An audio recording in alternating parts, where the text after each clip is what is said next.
وہ ہرس والا دل بدل دے، میرا غفلت میں ڈوبا دل بدل دے۔ بسم اللہ الرحمن الرحیم، الحمد للہ وکفی وسلام علی عبادہ الذین اصطفی، اما بعد، اعوذ باللہ من الشیطان الرجیم، بسم اللہ الرحمن الرحیم۔ قد افلح المؤمنون الذین هم فی صلاتهم خاشعون۔ سبحان ربک رب العزة عما یصفون وسلام علی المرسلین والحمد للہ رب العالمین۔ اللہم صل علی سیدنا محمد وعلی آل سیدنا محمد وبارک وسلم۔ اللہم صل علی سیدنا محمد وعلی آل سیدنا محمد وبارک وسلم۔ اللہم صل علی سیدنا محمد وعلی آل سیدنا محمد وبارک وسلم۔ رمضان المبارک کی 4 تاریخ ہے، سن 1441 ہجری ہے، ماہ اپریل کی 28 تاریخ ہے، سن 2020 عیسوی ہے۔ کرونا وائرس کی وبا عام ہے اور لاک ڈاؤن کا زمانہ ہے۔ اللہ تعالیٰ سے دعا کرتے ہیں کہ اللہ رب العزت اس بیماری سے، اس وبا سے انسانوں کی حفاظت فرمائے، اور انسانوں کو اپنی قدرت پہچاننے کا جو اللہ پاک نے اس وقت ذریعہ بنایا ہے، اس سے عبرت پکڑنے اور اللہ کو پہچاننے کی توفیق ہمیں عطا فرمائے۔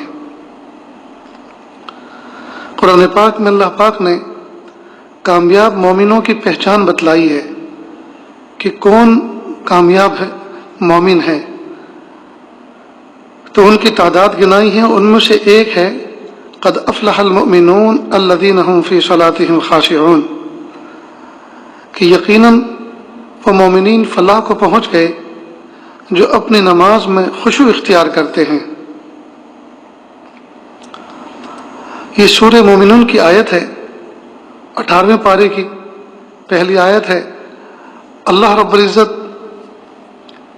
مومنوں کی پہچان بتلا رہے ہیں کہ ان کو کیا کیا کام کرنے ہیں جس سے وہ کامیاب ہوں گے، اور کن کن کاموں سے بچنے ہیں جن سے وہ کامیاب ہوں گے۔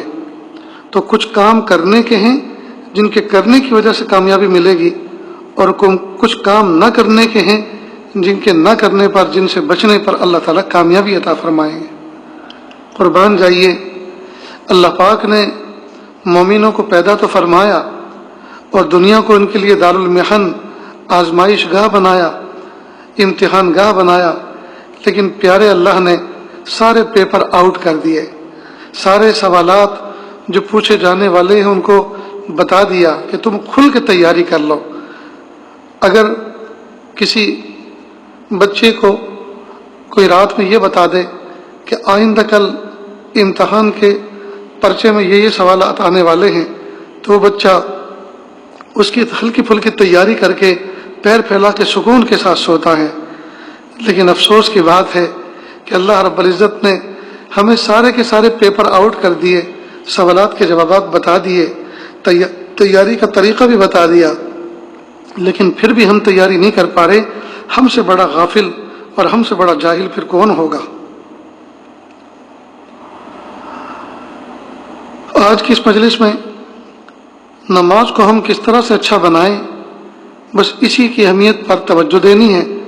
اللہ رب العزت ہمیں اچھی طرح سے نماز پڑھنے والا بنا دے۔ تو اللہ پاک نے قرآن پاک میں فرمایا کہ مومنین کامیاب ہو گئے جنہوں نے اپنی نماز میں خشوع اختیار کیا۔ اب افلاح کا ترجمہ عام طور پر فلاح کا ترجمہ اردو زبان میں کامیابی سے کرتے ہیں، لیکن عربی زبان کا ترجمہ کسی دوسری زبان سے ورڈ ٹو ورڈ، یعنی جملے سے جملے کا ترجمہ نہیں کیا جا سکتا۔ ساری زبانوں کا دامن تنگ ہے، قرآن پاک کی زبان کے مقابلے میں وہ تنگ دامنی کا شکار ہیں، وہ ایک جملے میں قرآن پاک کے ایک جملے کا ترجمہ نہیں کر سکتی۔ لہذا اللہ پاک نے جو مومنوں کے لیے فلاح کا وعدہ فرمایا، جن مومنوں کے لیے فلاح کا وعدہ فرمایا، تو فلاح سے مراد صرف کامیابی کہہ کر بات ختم نہیں ہو جاتی، بلکہ یوں کہا جائے گا کہ اللہ رب العزت نے دنیا اور آخرت میں ان مومنوں کو کامیاب کر دیا جو اپنی نماز میں خشوع اختیار کرنے والے ہیں. تو فلاح دنیا اور آخرت کی کامیابی کے مجموعے کا نام ہے. دنیا اور آخرت کی کامیابی کے مجموعے کا نام فلاح ہے. تو اللہ پاک نے مومنوں کو کامیاب فرما دیا جنہوں نے اپنی نماز میں خشوع اختیار کیا. کیسی کامیابی؟ ایسی کامیابی کہ اس کے بعد کوئی ناکامی نہیں. یقیناً اللہ جس کو کامیاب فرما دے اس کو کون ناکام کر سکتا ہے. ایسی کامیابی کہ اس کے بعد کوئی ناکامی نہیں. کیا مطلب؟ جس طرح سے بچہ بالغ ہونے کے بعد کبھی نابالغ نہیں ہوتا اور پھل پکا ہونے کے بعد کبھی کچا نہیں ہوتا، اللہ تعالیٰ جس کو کامیاب فرما دے وہ کبھی ناکام نہیں ہوتا. دو لفظ عام طور پر ایک ساتھ بولے جاتے ہیں، ایک ہے خشوع، ایک ہے خضوع. بھئی نماز کو خشوع خضوع سے پڑھو، لیکن دونوں کی ڈیفینیشن میں، دونوں کے مطلب میں تھوڑا سا فرق ہے. خضوع کے معنی ہے اعضاء کو اللہ کے سامنے جھکانا اس طریقے کے مطابق جو ضابطہ اور جو قانون اللہ پاک نے بتایا ہے اور اپنے محبوب صلی اللہ علیہ وسلم کے ذریعے سے جس طریقے کو ہم تک پہنچایا ہے. یہ نہیں ہے کہ ہم نیت باندھ کے کھڑے ہوئے ہیں، کمر بھی جھکا رکھی ہے، گردن بھی جھکا رکھی ہے اور بالکل قریب برکوع ہیں، تو اس کو خضوع نہیں کہیں گے. بہت سے لوگ سمجھتے ہیں کہ ہم نماز پڑھ رہے ہیں اور اس طرح سے جھکیں گے تو یہ گویا ہمارا تقویٰ ہے. یہ تقویٰ نہیں ہے، یہ لقوہ تو ہو سکتا ہے، تقویٰ نہیں ہو سکتا. جس جگہ اللہ پاک نے جس طرح جھکنے کے لیے کہا اس طرح سے جھکنا، جس طرح کھڑا ہونے کے لیے کہا اس طرح سے کھڑے ہونا، جس طرح رکوع اور سجدہ کرنے کے لیے کہا ہے اس طرح رکوع اور سجدہ کرنا، اور سب کا سب اطمینان سے کرنا. قوموا للہ قانتین، سکون کے ساتھ کھڑے ہونا، اس کا نام ہے خضوع. اور خشوع جو ہے اس کا تعلق باطن سے ہے. خضوع کا تعلق گیا ظاہر سے ہے اور خشوع کا تعلق باطن سے ہے کہ دل اللہ کا کے سامنے خشیت والا ہو، ڈرنے والا ہو کہ اتنے بڑے رب کے دربار میں کھڑا ہوں. ایک مرتبہ اس عاجز کا ویزا پر جانا ہوا اپنے رشتہ داروں سے ملنے کے لیے، اور حضرت حکیم اختر صاحب رحمۃ اللہ علیہ کی خانقاہ میں ان کی صحبت سے فائدہ اٹھانے کے لیے 1998 میں جانا ہوا تھا. تو شہر لاہور کے اندر پتہ چلا کہ یہاں علامہ اقبال رحمۃ اللہ علیہ کی قبر ہے. تو یہ عاجز ایصال ثواب کے لیے وہاں بھی پہنچا. تو وہاں جب پہنچا، مسجد کے باہر شاہی مسجد کے باہر ہے ان کا مزار بنا ہوا ہے. تو جیسے ان کے مزار پر ایصال ثواب کے لیے میں آگے بڑھا تو دو فوجی گن مین بہت ہی سلیقے کے ساتھ درست سست حالت میں کھڑے ہوئے تھے.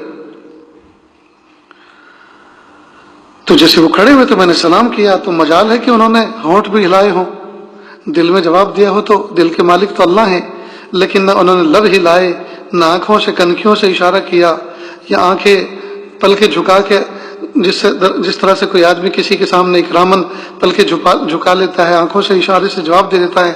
نہ آنکھوں کے اشارے سے جواب معلوم ہوا، نہ لبوں کی حرکت سے جواب کا پتہ چلا. خیر میں گیا اور ایصال ثواب کر کے باہر چلا آیا. اتفاق سے اسی دن رات کو پھر جانا ہوا. تو اس وقت وہ جو سنتری کھڑے تھے گن مین، وہ اس وقت چہل قدمی کر رہے تھے. تو میں نے ان سے سلام کیا. اس وقت انہوں نے سلام کا جواب بھی دیا، ہاتھ بھی آگے بڑھائے مسافے کے لیے.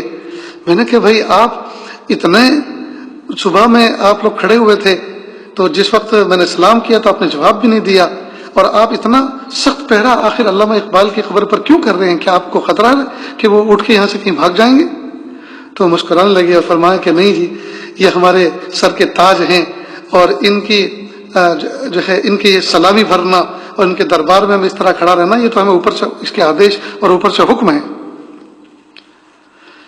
بہرحال کہنے کا منشا یہ تھا کہ جب حکومتوں کے آدیش ہوتے ہیں، احکام ہوتے ہیں، فوج والے، پولیس والے، گن مین ان کا پورا خیال رکھتے ہیں، یہاں تک کہ جس وقت شاہی سلامی دی جاتی ہے، گارڈ آف آنر جس کو کہتے ہیں، اس وقت مجال ہے کہ کوئی پولیس والا ادھر ادھر کھجلا رہا ہو، یا ادھر ادھر دیکھ رہا ہو، یا کوئی ناشائستہ حرکت کر رہا ہو. یہ جو سلامی وصول کرنے والا، چاہے وہ گورنر ہو، چاہے وزیر اعظم ہو، یا فقیر اعظم جو بھی ہو، جو سلامی لیتا ہے، گارڈ آف آنر لیتا ہے پولیس کا، فوج کا، تو مجال ہے کہ وہ بھی کوئی ادھر ادھر دیکھ رہا ہو، حرکت کر رہا ہو، وہ بالکل درست سست کھڑا رہتا ہے. تو جب دنیا کے درباروں میں لوگ جاتے ہیں اور وہاں ان کو اعزاز ملتا ہے، ان کو عزت ملتا ہے، تو اس کو وصول کرنے کے لیے وہ درست شست کھڑے رہتے ہیں.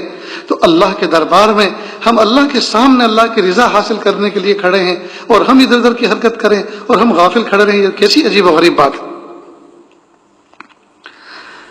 لہذا ہمیں چاہیے کہ نماز کو ہم آداب کے مطابق ادا کریں، خشوع اور خضوع کے مطابق ادا کریں، جس پر اللہ پاک نے کامیابی کا وعدہ فرمایا ہے. تو مومن کی کامیابی اس میں ہے کہ وہ نماز کو خشوع اور خضوع کے ساتھ ادا کرے. یہ نماز اتنے عظیم الشان اللہ کی نعمت ہے اور ایسا فریضہ ہے.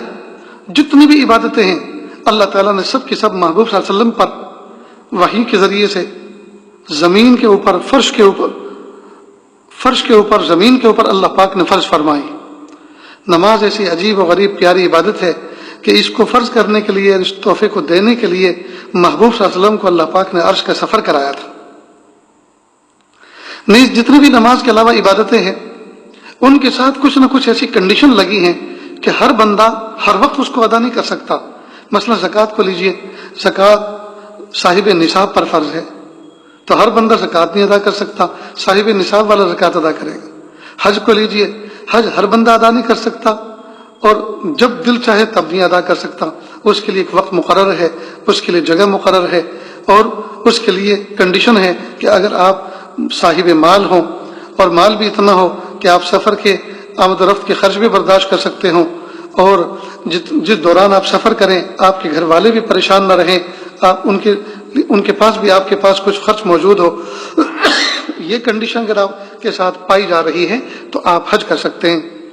تو حج کے لیے کنڈیشن ہے، زکوٰۃ کے لیے کنڈیشن ہے.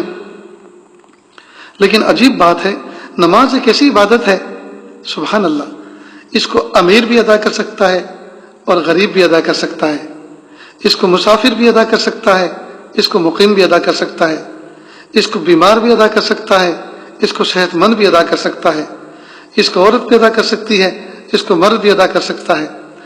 اللہ اکبر کبیرہ. اللہ پاک نے اپنے قرب کا گویا ایسا آسان اور سستا ذریعہ عطا فرمایا اور دن میں 5 دفعہ، یوں بندہ اور دفعہ بھی اللہ کو جب چاہے دل میں ولولہ اٹھے تبھی اللہ کے سامنے جھک سکتا ہے، لیکن 5 دفعہ تو گویا لازمی طور پر بندوں کو یہ نماز ادا کرنی ہے. لیکن افسوس کی بات ہے کہ ہمیں اس کی قدر نہیں ہے، ہمیں اس کی قدر نہیں ہے. واقعی ہم نے نماز کو جس محبتوں کے ساتھ، جس عظمت کے ساتھ اللہ کے سامنے ادا کرنا چاہیے تھا، ہم نے تو اس کو ایک بوجھ سمجھا ہے. جس طرح سر کے اوپر بوجھ ہوتا ہے اس کو آدمی جلدی سے اپنے سے جدا کرنا چاہتا ہے، اتارنا چاہتا ہے، پھینکنا چاہتا ہے، تو اسی طرح ہم بس اذان ہوئی اور فوراً گئے مسجد میں، جلدی جلدی اناپ شناپ وضو کیا اور فٹافٹ نماز پڑھی اور باہر نکل گئے.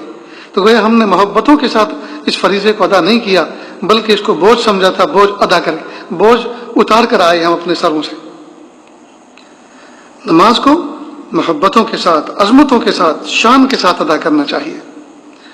لباس بھی صاف ستھرا ہو، خوشبو میں لہکتا مہکتا ہو اور اپنے گھروں سے وضو کر کے، طہارت حاصل کر کے، جھکی نگاہوں کے ساتھ، ذکر و اذکار کے ساتھ خانہ خدا کی طرف آدمی کی طرف چلے اور مسجد میں داخل ہو تو سنت و آداب کی رعایت کرتے ہوئے اور عظمت کو اپنے دل میں لے کر مسجد میں داخل ہو اور یہ سوچے کہ دنیا کے شہنشاہوں کے دربار میں لوگ جاتے ہیں تو وہ خاص کیفیت کے ساتھ جاتے ہیں.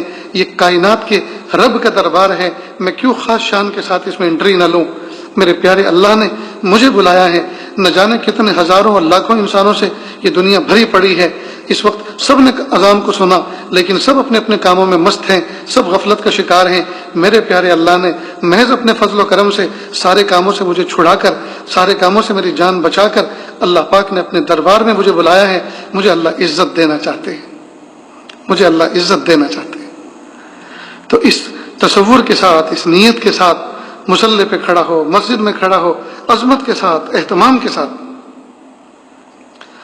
حضرت عمر فاروق اعظم رضی اللہ تعالیٰ عنہ نے اپنے حکام کو لکھ کر بھیجا تھا، ان اہم امورکم عندی الصلاۃ. میرے حکام، میرے ماتحتوں، ایک کام کرنے والے کارندوں، سن لو، میرے نزدیک تمہارے سب سے تمہارے سب کاموں میں سب سے اہم چیز نماز ہے. میرے نزدیک تمہارے سب کاموں میں سب سے اہم چیز نماز ہے. تم یہ مت سمجھنا تم حاکم وقت ہو، تم رعایا کی خدمت پر مامور ہو، اور تم رعایا کی خدمت اس طرح کرو، اتنی کرو اتنی کرو اتنی کرو کہ کر کر کے تھکو، اور تھک تھک کے کرو، اور اس میں امانت میں خیانت نہ کرو. اور میں جس طرح سے تمہیں احکام بتائے ہیں رعایا کی خدمت کرنے کے، اس کو پورے پورے بجا لاؤ. لیکن یاد رکھنا یہ تو ہیں اپنی جگہ پر، لیکن سب سے اہم معاملہ جو ہے وہ نماز ہے. وہ نماز ہے، اس کو مت چھوڑنا، اس میں تغافل نہ کرنا، اس میں سستی نہ کرنا، اس میں کوتاہی نہ کرنا. حقوق العباد اپنی جگہ پر، یہ حقوق اللہ ہے. اور جو بندہ، اور در پردہ اس میں گویا یہ بھی تاکید تھی کہ جو نماز کو چھوڑ رہا ہے، اس کا مطلب یہ کہ جو نماز کو چھوڑ سکتا ہے، اللہ کے حکم کو چھوڑ سکتا ہے، اس سے روگردانی کر سکتا ہے، وہ مخلوق کے ساتھ کیا کچھ نہیں کر سکتا. تو گویا ان کے نزدیک معیار اس چیز کا تھا جو اللہ تعالیٰ کے حکم کو بجا لائے گا، نماز کو وقت پہ ادا کرے گا، اس کی شان کے ساتھ ادا کرے گا، اہتمام کے ساتھ ادا کرے گا، وقت میں ادا کرے گا، صحیح طریقے سے ادا کرے گا، تو جو اللہ کے حکم کو بجا لائے گا تو پھر بندوں کے کام کرنا تو اس کے نزدیک پھر وہ تو دائیں ہاتھ کا کھیل ہے، وہ تو بہت ہلکے پھلکے کام ہیں. تو اصل یہ ہے کہ اللہ تعالیٰ کے سامنے جواب دہی کا احساس بندے کو ہو کہ مجھے اللہ کو منہ دکھانا ہے. اللہ پاک نے دن میں 5 مرتبہ مجھ پہ نماز فرض کی ہے، میں نماز میں اگر کوتاہی کروں گا تو ہر چیز میں کوتاہی آ جائے گی، اور نماز میں اگر میں اہتمام کروں گا تو اللہ پاک اس کی برکت سے میرے سارے کاموں کو آسان فرما دیں گے. لیکن میرے ماں بہنوں، میرے بھائیوں، دیکھنے میں یہ آ رہا ہے کہ ہم ذرا سی خوشی میں نمازوں کو چھوڑ دیتے، ذرا سی غمی میں نمازوں کو چھوڑ دیتے، ذرا سی تکلیف میں نمازوں کو چھوڑ دیتے، ہلکا سا فیور بخار ہوتا ہے نماز چھوڑ دیتے، ہلکا سا زخم ہوتا ہے نماز چھوڑ دیتے ہیں. حالانکہ یہ نماز اتنی اہم ہے، اگر اس میں چھوڑنے کی کوئی گنجائش ہوتی تو اللہ تعالیٰ میدان جنگ میں کبھی مومنوں پہ نماز فرض نہ کرتے. حالانکہ میدان جنگ کے اندر بھی جب ملک و ملت پر آ بنی ہوتی ہے اور اپنی ذات پہ آ بنی ہوتی ہے اور تیروں کی بوچھار ہوتی ہے، گولیوں کی بوچھار ہوتی ہے، اس موقع پر اپنی جان بچانا انسان کے اوپر گویا فرض ہوتا ہے. لیکن اس صورت میں بھی اللہ پاک نے بندوں پہ نماز کے فریضے کو ڈیلے نہیں کیا، نماز کے فریضے کو بندوں سے الگ نہیں کیا. نماز کا فریضہ اس وقت بھی ان کے اوپر عائد ہوتا ہے، اور باقاعدہ میدان جنگ میں نماز ادا کرنے کا سلیقہ فقہ کی کتابوں کے اندر موجود ہے کہ کس طرح سے نماز ادا کی جائے گی.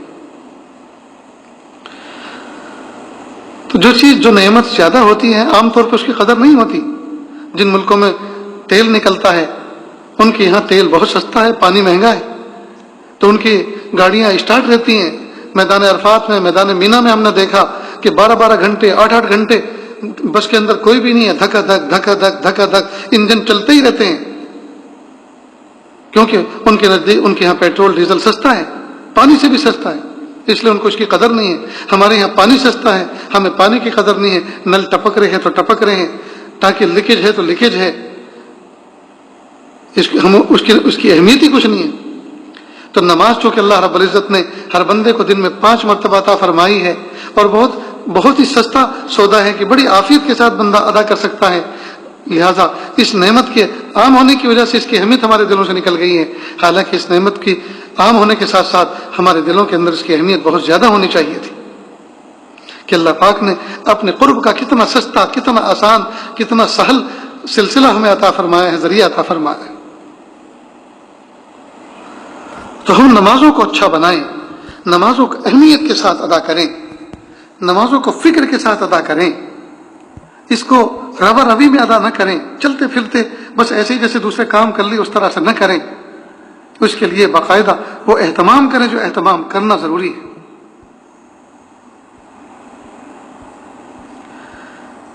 عجیب بات ہے، فون کے زمانے میں جہاں ہمارا نقصان بہت کچھ ہوا ہے، ہماری نمازوں کا بھی بڑا کباڑہ کیا ہے اس فون نے. مسجد میں آتے ہیں، فون کی کال سنتے ہوئے آتے ہیں، اور کال سننے کے بعد جب اس کو رکھنے جاتے ہیں تو رکھتے رکھتے واٹس ایپ بھی چیک کر لیتے ہیں. اب بتائیے، تکبیر ہو رہی ہے اور یہ آخری واٹس ایپ کال بھی چیک کر رہا ہے. اب بتائیے جتنا زیادہ یہ فون کے اندر مصروف ہے، اب فوراً ایک آدھی منٹ کے بعد اس کو نماز میں شریک ہونا ہے، صف میں جا کر جڑنا ہے اور ہاتھ باندھنا ہے. اب ظاہر یہ کہ جب نماز کے بالکل نیت باندھنے تک یہ فون کے اندر مصروف رہا، اب نماز میں نیت باندھنے کے بعد جب سکون ملا، یکسو ہوا، تو اب کیا خاک اللہ کی طرف متوجہ ہوگا؟ اب اس سکون کی حالت میں بھی فون کے جو باقی کام تھے وہی سوچے گا، وہی سوچے گا۔ اس لیے ترتیب نماز کی یہ ہونی چاہیے، اور یہ فقہ کے اندر بتائی گئی کہ آدمی نماز اذان سے پہلے نماز کی تیاری کی فکر کرے، اور اذان جب ہو گئی تو سمجھ لو کہ یہ تو اب لاسٹ ہو گیا، اب تو سارے کاموں کو چھوڑ کر اللہ کی طرف متوجہ ہونا چاہیے۔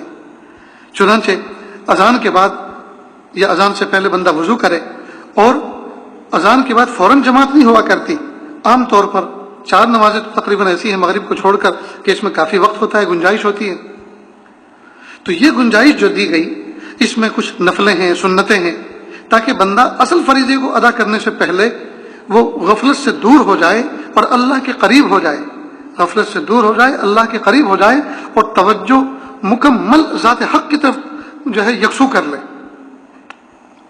یہ عاجز مثال دے کر کہا کرتا ہے کہ آپ مثلا بائک پر بیٹھ کر آئے، گھر کے پاس بلڈنگ کے نیچے پارکنگ میں آپ نے بائک کو پارک کی، پارک کرتے کرتے آپ کے فون پر ایک کال آیا، آپ نے اس کو اٹھایا اور سننا شروع کیا۔ وہ اتفاق سے کوئی آپ کا بڑا پرانا بے تکلف دوست تھا، جولی قسم کا، اب اس نے آپ کو اتنا ہنسایا، خیر آپ نے گفتگو کا سلسلہ مناسب موقع پر ختم کیا، اور ہیلو ہائی کر کے، سلام کر کے، اور آئندہ فون کا وعدہ کر کے کہ انشاءاللہ بات کرتے رہیں گے، آپ نے فون جیب میں رکھ لیا۔ جیب میں رکھے اب آپ گھر میں داخل ہو رہے ہیں، گھر میں داخل ہونے سے پہلے کوئی بچہ بھی ملا، اس کو آپ نے پیار کیا، جی اس سے مصافحہ کیا، اس کو سلام کیا، پھر اب جب گھر میں داخل ہوئے تو اہلیہ نے آپ کا چہرہ دیکھ کر کہا کیا بات ہے، آج تو بڑے خوش نظر آ رہے ہو، حالانکہ 2-3 منٹ پہلے آپ اپنے دوست سے گفتگو کر رہے تھے، ہنس تو اس وقت رہے تھے، خوش تو اس وقت تھے، اور اس سے بات کیے ہوئے، اس کا فون کٹے ہوئے، اس کی کال کٹے ہوئے تو 2-3 منٹ بیت گئی۔ لیکن دیکھا یہ گیا ہے کہ آدمی جو سب سے آخر میں کام کرتا ہے اس کے اثرات دیر تک رہتے ہیں، تو اس نے آخری کام چونکہ ہنسنے کا اور جو ہے فون کرنے کا اور فون میں ہنسنے کا کام کیا اور اسی پہ اختتام کیا، تو اب آخری کام جو ہوئے گھر میں داخل ہونے سے پہلے آخری کام گویا ہنسنے کا ہوا، خوش رہنے کا ہوا، تو اب گھر میں داخل ہوئے تو اسی خوشی کے جذبات کے ساتھ، اسی کے اثرات کے ساتھ۔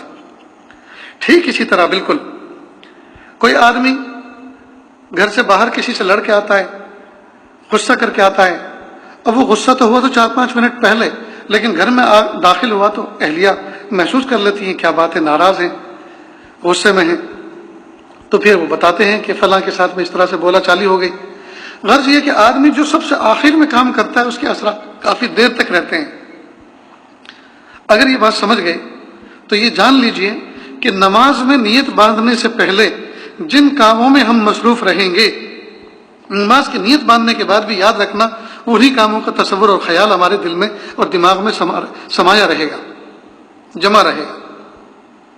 اس لیے فقہ میں نماز کی ترتیب ایسی ہے کہ فرض نماز ادا کرنے سے پہلے کچھ سنتیں ہیں، نوافل ہیں، تحیۃ المسجد ہے، تحیۃ الوضو ہے، تاکہ آدمی کی ساری توجہ، اول تو وضو جس وقت کیا اسی وقت سب کچھ دھل گیا، وضو کے بعد جب دعا پڑھ کر مسجد میں داخل ہوا تو کچھ اللہ کی طرف رجوع ہوا، اب سکون کے ساتھ قبلہ رخ کھڑے ہو کر اس نے نوافل ادا کیے تو کافی کچھ % اللہ کی طرف متوجہ ہو گیا۔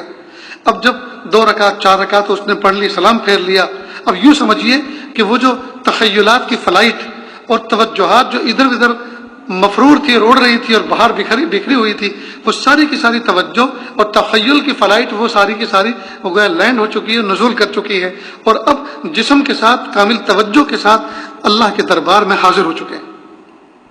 اب تسبیح پڑھتے رہیں، تلاوت کرتے رہیں، ذکر و اذکار کرتے رہیں، استغفر اللہ کرتے رہیں، درود شریف پڑھتے رہیں۔ اب 5 منٹ کے بعد 10 منٹ کے بعد مؤذن تکبیر کہے گا، صف بندی ہوگی اور آپ کھڑے ہو جائیں گے، تو آپ 100% 100% ذات حق کی طرف متوجہ ہوں گے۔ اور جو لوگ بھاگتے دوڑتے آتے ہیں مسجد میں نماز پڑھنے کے لیے اور بھاگتے دوڑتے وضو کرتے ہیں اور بھاگتے دوڑتے نیت باندھتے ہیں، یاد رکھیں ان کی نماز تو بس وہ پوری نماز میں 10% بھی اللہ کی طرف حاضر نہیں ہو پاتے۔ اس لیے ماں بہنوں سے بھی درخواست ہے کہ جس وقت وہ نماز کے لیے مصلی پہ کھڑی ہوں تو وضو کریں سکون کے ساتھ، جلد بازی بالکل نہ کریں، اس لیے کہ جتنا سکون کے ساتھ وضو کریں گی انشاءاللہ اسی کے بقدر نماز میں بھی حضوری رہے گی، اور وضو کو یہ نہ سوچیں کہ آٹا گوندھ رہے تھے، کھانا پکا رہے تھے، جھاڑو پوچھا کر رہے تھے، یہ گرد اور میل کو دور کرنے کے لیے کہ اللہ پاک نے ذریعہ رکھا. نہیں، یہ گرد اور میل کو دور کرنے کا ذریعہ نہیں ہے، یہ عبادت ہے، یہ عبادت ہے، یہ عبادت ہے. اس کو محبت اور عظمتوں کے ساتھ ادا کریں. جس وقت ہم ہاتھ دھو رہے ہوں اس وقت تصور ہو پیارے اللہ جس طرح سے میل ہاتھ کا ہم مل مل کے دور کر رہے ہیں، یہ اللہ ہمارے باطن کے میل کو بھی دور کر دیجیے.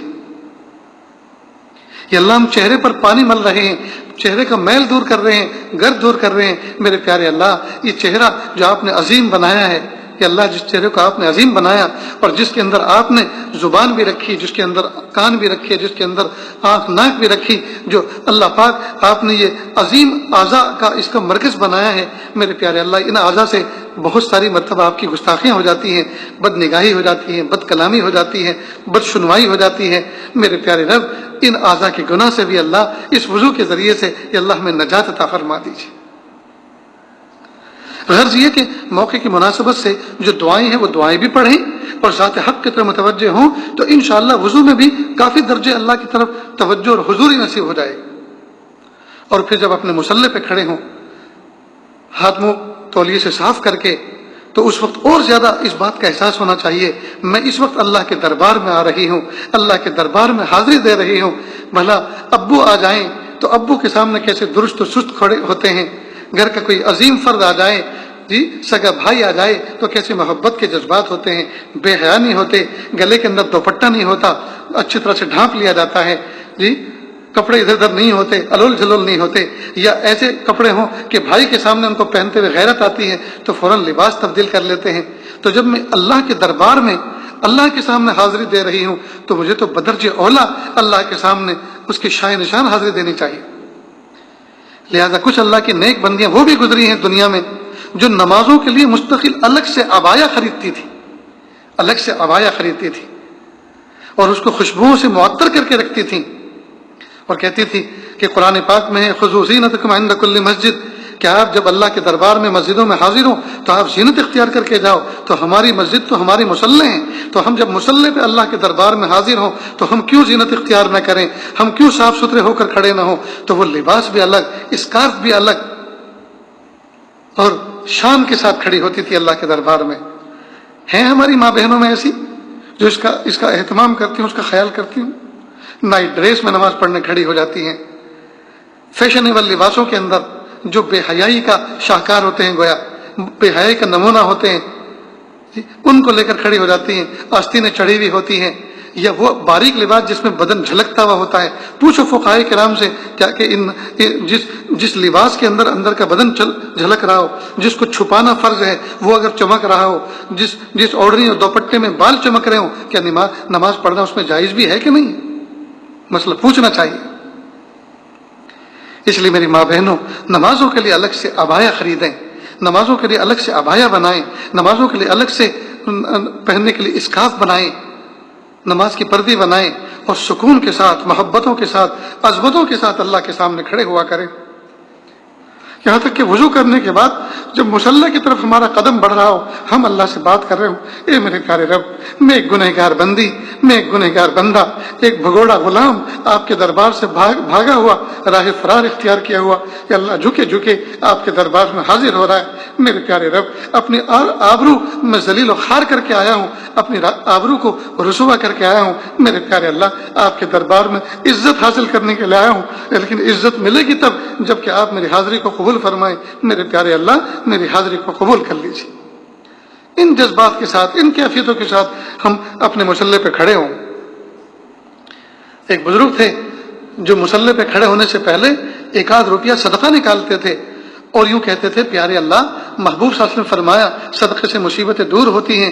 اللہ جی میں صدقہ اس لیے نکال رہا ہوں کہ میں نماز میں آپ کے دربار میں کھڑا ہوں اور میرا دل آپ کی طرف متوجہ نہ ہو، وہ غافل ہو، وہ گناہوں کے خیالات میں جٹا ہوا ہو. تو پیارے اللہ اس سے بڑے مصیبت اور کیا ہو سکتی ہے، اور صدقے سے مصیبت دور ہوتی ہے. تو یہ صدقہ میں اس لیے نکال رہا ہوں تاکہ صدقے کی برکت سے یہ مصیبت میری دور ہو جائے، نماز میں حضوری نصیب ہو جائے. اللہ اکبر کبیرہ، کیا ان کی شان تھی. تو ہم نماز کو بہت اچھا بنائیں اور خشوع اور خضوع کے ساتھ پڑھا کریں. اطمینان کے ساتھ کھڑے رہیں، جس طرح کھڑے رہنے کا حکم ہے، جس طرح رکوع کرنے کا حکم ہے، جس طرح سجدے میں سر جھکانے کا حکم ہے، جس طرح قاعدے میں بیٹھنے کا حکم ہے، جس طرح سے رانوں پر اپنے ہاتھوں کو رکھنے کا حکم ہے، تو جو ادا جس جگہ جو ادا جس انداز سے ہونی چاہیے سنت طریقے کے مطابق، اس ادا کے ساتھ ہم اللہ کے سامنے سکون کے ساتھ قائم رہیں، یہ ہے خضوع۔ اور دل کے اندر خشیت ہو کہ اللہ کے دربار میں کھڑے ہیں، اللہ کے دربار میں کھڑے ہیں، ہماری عبادت بھی اس قابل نہیں ہے کہ ہم اللہ خود کے سامنے پیش کر سکیں، کہیں یہ نماز ہمارے اوپر منہ پر پھینک نہ دی جائے، مار نہ دی جائے، جی یہ ڈر ہو، یہ خوف، یہ خشیت ہو، تو دل میں خشوع ہو اور اعضاء کے اندر خضوع ہو، اس شان کے ساتھ ہم نماز پڑھنے والے بنیں، تو اللہ رب العزت نے فرمایا قد افلح المؤمنون الذین هم فی صلاتهم خاشعون، یقیناً وہ مومنین کامیاب ہو گئے جنہوں نے اپنی نماز میں خشوع اختیار کیا۔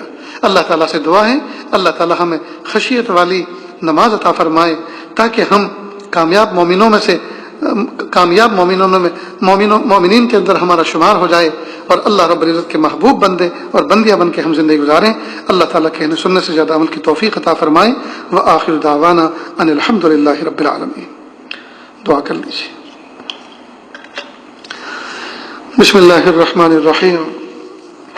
اللهم صل على سيدنا محمد وعلى آل سيدنا محمد وبارك وسلم لا أحصي ثناء عليك أنت كما أثنيت على نفسك رب اغفر وارحم وأنت خير الراحمين حسبي الله لا إله إلا هو عليه توكلت وهو رب العرش العظيم لا إله إلا الله الحليم الكريم سبحان رب العرش العظيم والحمد لله رب العالمين نسألك موجبات رحمتك وعزائم مغفرتك والغنيمة من كل بر والسلامة من كل اسم لا تدع لنا ذنبا إلا غفرته ولا هما إلا فرجته ولا حاجة هي لك رضا الله قضيتها یا ارحم الراحمین یا ارحم الراحمین یا ارحم الراحمین۔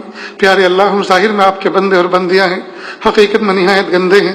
اللہ ہمارے دلوں کی گندگی کو دور فرما، ہمیں اپنی بندگی کا سلیقہ عطا فرما، شرمندگی والے کاموں سے ہماری حفاظت فرما، برے دن سے، بری بات سے، بری رات سے، برے انجام سے ہماری حفاظت فرما، سوء خاتمہ سے ہماری حفاظت فرما۔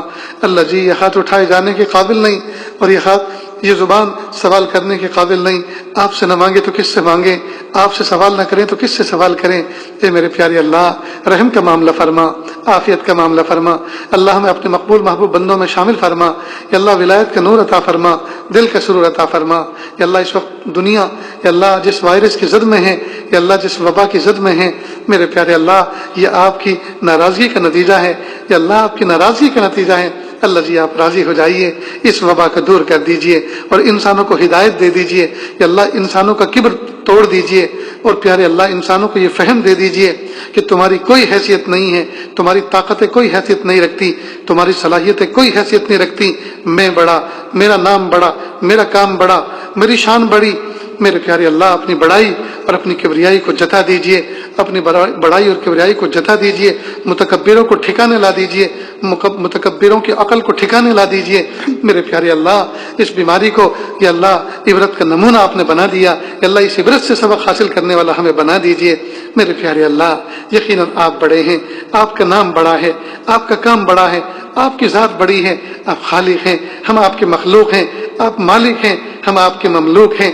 میرے پیارے اللہ رحم کا معاملہ فرما، عافیت کا معاملہ فرما، عافیت کے ساتھ ہمیں اپنی ذات کی طرف متوجہ فرما۔ اللہ گناہوں سے عافیت کے ساتھ جان چھڑا دیجئے اور اپنا قرب خاص عطا فرما دیجئے، ولایت کا نور عطا فرما دیجئے، دل کا سرور عطا فرما دیجئے، اطمینان قلبی عطا فرما دیجئے، نمازوں میں خوشی اور خضوع عطا فرما۔ یا اللہ جو احکام آپ نے ہمیں دیے ہیں، ہمارے ذمہ لگائے ہیں، یا اللہ ان احکام کی بجاوری کا احسن طریقہ بھی عطا فرما، احسن طریقہ بھی عطا فرما، سلیقہ بھی عطا فرما۔ میرے پیارے اللہ ہمیں ایسا بنا دیجئے ہم آپ کو پسند آ جائیں۔ یا اللہ بیماروں کو شفا عطا فرما، مقروضوں کی قرضوں کی ادائیگی کی شکلیں پیدا فرما، بے گھر بے در بے سہارا لوگوں کو سکون و سہارا عطا فرما۔ میرے پیارے اللہ جو پریشان ہیں ان کی پریشانیوں کو دور فرما۔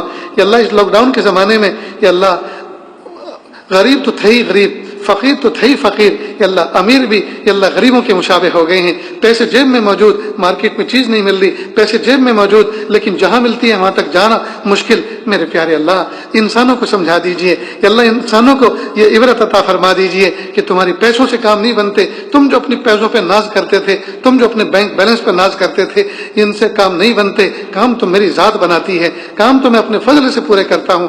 میرے پیارے اللہ رحمت کا معاملہ فرما، عافیت کا معاملہ فرما، جس وقت جو حالت آپ ہم پہ طاری کریں اس وقت اس حالت سے ہمیں جو سبق حاصل کرنا ہو یا اللہ جو سبق دینا چاہتے ہو یا اللہ احسن طریقے سے یا اللہ وہ سبق ہمیں سمجھنے کی توفیق عطا فرما۔ میرے پیارے اللہ ہم ناپے تولے جانے کے قابل نہیں ہیں، آزمائے جانے کے قابل نہیں ہیں، عافیت کے ساتھ میرے پیارے اللہ محض اپنے فضل و کرم سے ہمیں انعام و اکرام سے نواز دیجئے، اپنے فضل سے ہمیں نعمتوں سے نواز دیجئے۔ یا اللہ ناپے تولے جانے کے قابل نہیں ہیں، اگر آپ حساب کتاب لینے پر آ گئے ہم تو ایک پیالی چائے کا بھی حساب نہیں دے سکتے، ایک گھونٹ شربت کا بھی حساب نہیں دے سکتے، ایک لقمے کھانے کا بھی حساب نہیں دے سکتے۔ اللہ جی ہم آزمائے جانے کے قابل نہیں ہیں، ناپے تولے جانے کے قابل نہیں ہیں۔ اللہ جی آپ ہمیں یوں ہی معاف کر دیجیے، بس یوں ہی معاف کر دیجیے۔ اللہ اپنا بندہ سمجھ کے معاف کر دیجیے، معاف کر دیجیے، اللہ پیارے رب معاف کر دیجیے اور نعمتوں میں رکھیے اور شکر کی توفیق عطا فرمائیے اور زحمتوں سے بچا لیجیے۔ اللہ زحمتوں سے بچا لیجیے، اللہ زحمتوں سے بچا لیجیے۔ میرے پیارے رب، میرے سپنے رب، امت کو اجتماعی طور پر آپ کے گھروں میں نماز پڑھنے کی توفیق کب ملے گی؟ حالات کب اچھے ہوں گے؟ حرم پاک سجدہ کرنے والوں سے اور طواف کرنے والوں سے کب بھرے گا؟ میرے پیارے اللہ یقیناً آپ کو نہ بندوں کے طواف کی ضرورت ہے، نہ سجدوں کی ضرورت ہے، نہ قیام و رکوع و سجود کی ضرورت ہے، لیکن ہمیں تو آپ کی ضرورت ہے نا۔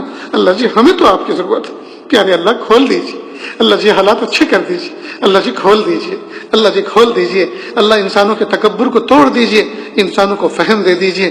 آج بھی یا اللہ آج بھی ان حالات میں بھی انسانوں کے اندر تعصب بھرا ہوا ہے، کفر کی نجاست بھری ہوئی ہے، پیارے اللہ عصبیت بھری ہوئی ہے، نہ جانے اہل ایمان کو دیکھ دیکھ کر کیا کیا خنس ان کو چڑھتی ہے اور کیسے کیسے حالات ان پہ طاری ہوتے ہیں۔ بہت سے لوگوں نے بائیکاٹ کر رکھا ہے، اہل ایمان کو ہم سودا نہیں دیں گے، اہل ایمان سے ہم سودا نہیں خریدیں گے۔ اے میرے پیارے رب، اے میرے پیارے رب ان کو سمجھا دیجئے، اللہ ان کو سمجھا دیجئے، اللہ ان کو سمجھا دیجئے، اور اگر ان کی قسمت میں اب نہیں ہے سمجھ اور نہیں ہے ہدایت تو یا اللہ دھرتی کے بوجھ کو ہلکا کر دیجئے، اٹھا لیجئے میرے پیارے اللہ، دھرتی سے ان کو اٹھا لیجئے، یا اللہ ان کو نیست و نابود کر دیجئے، قوم عاد و سمود کی طرح ان کو ہلاک و برباد کر دیجئے۔ میرے پیارے اللہ ایسی تکلیف میں اور ایسی آپدہ میں اور ایسی پریشانی میں انسانوں کے انسانیت بندہ نہ سمجھے، انسانوں کے غم کو نہ سمجھے، انسانوں کو انسان نہ سمجھے، ان کی فکروں کو نہ سمجھے، اپنے کو بڑا سمجھے، اپنے آپ کو مہان سمجھے، اپنے کو متکبر سمجھے، اپنے آپ کو حق سمجھے۔ میرے پیارے اللہ کتنی گندی سوچ ہے، میرے پیارے اللہ ایسے انسانوں کو سمجھ دے دیجئے۔ میرے پیارے رب، میرے سوہنے رب، میرے اچھے رب، یا اللہ ہمارے ملک میں جو حکمراں ہیں ان کو ہدایت دے دیجئے، صحیح وقت پر صحیح فیصلے کرنے کی توفیق دے دیجئے۔ اور یہ جو میڈیا ہے میرے پیارے اللہ جس نے پوری دنیا میں آتنک مچا رکھا ہے، طوفان بدتمیزی برپا کر رکھا ہے، ایک چیز کو یا اللہ صبح سے لے کے شام تک اتنا گاتے اتنا بجاتے ہیں کہ لوگوں کی وہ طبیعت بن جاتی ہے، اور طبیعت بھی کوئی اچھی چیز نہیں بنا رہے بلکہ نفرت کے پیغام ریلے کر رہے ہیں، نفرت کے پیغام سے دنیا کو بدبودار کر رہے ہیں۔ اس وقت تو انسانوں کو جوڑنا تھا، اس وقت تو انسانوں کی ہمدردی پیدا کرنی تھی، اور ذرائع ابلاغ جو آپ نے ان کو عطا فرمائے پیارے اللہ ان کو صحیح مثبت طریقے سے استعمال کرنا تھا، لیکن ہائے افسوس لوگوں کو مذہبوں میں بانٹ دیا، قبیلوں کے اندر بانٹ دیا، یا اللہ انسانوں کی قسموں میں بانٹ دیا۔ ہائے میرے پیارے اللہ ان کو ہدایت عطا فرما دیجئے، اور پیارے اللہ ان کی قسمت میں اگر ہدایت نہیں ہے